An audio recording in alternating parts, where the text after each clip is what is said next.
Alors, donc, vidéo numéro 3, donc, concernant la mise en service d'une installation. Donc, on en était au tirage au vide. Donc, on s'était arrêté là. Donc, ici, donc, en fin de tirage au vide, donc, vous avez atteint une pression de vapeur d'eau inférieure donc, à la pression correspondant à la température de l'atelier.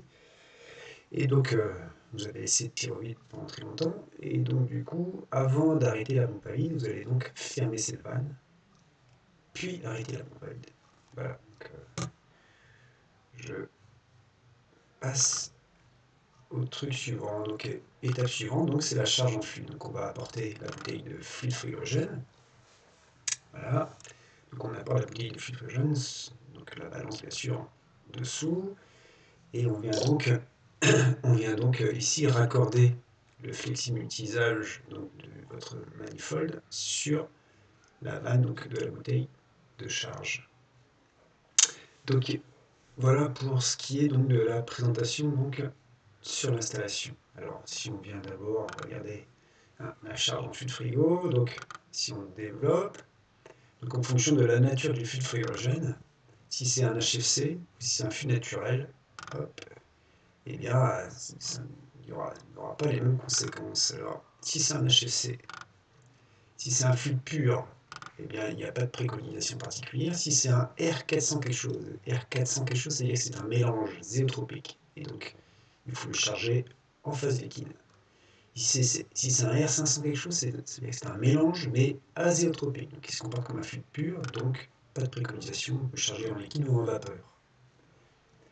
Si maintenant c'est un fluide naturel qu'on utilise, si c'est du CO2, il faudra casser la pression et remonter à une pression supérieure à la pression du point critique, du point triple, pardon. Je vous rappelle la pression du point triple. La pression donc, au point triple pour le CO2, c'est 4,2 bar effectif.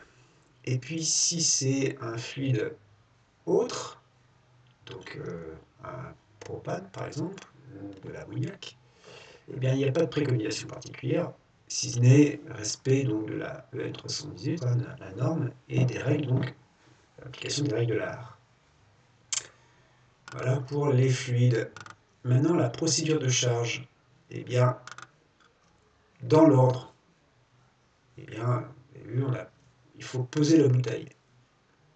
Ensuite, il faut raccorder la bouteille au manifold. Ensuite, il faut tarer la balance. Ensuite, il faut charger. Donc, du coup, on va préconiser de charger en liquide, donc on va fermer le robinet manifold BP, on va ouvrir le manifold HP. Et donc on va faire un transfert de la bouteille de charge vers la bouteille de liquide HP. Si on arrive à tout charger, si on arrive à rentrer la masse de fluide qui était prévue de rentrer dans l'installation pendant cette opération, c'est parfait. Souvent, on va arriver à l'équilibre des pressions entre la pression de la bouteille de charge et la bouteille et le circuit. Du coup, il va falloir faire un appoint de charge. Et dans ces conditions, eh bien, on vient fermer le robinet HP et on vient ouvrir le robinet BP. Et on va transférer du liquide par donc, le compresseur. Donc, le compresseur va aspirer du liquide, donc il faut créer un débit faible. Voilà.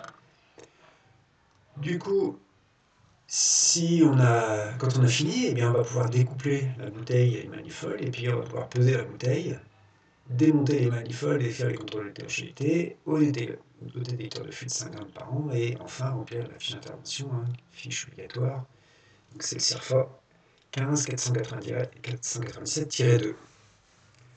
Voilà donc pour la procédure. Donc, regardons ce que ça donne sur l'installation.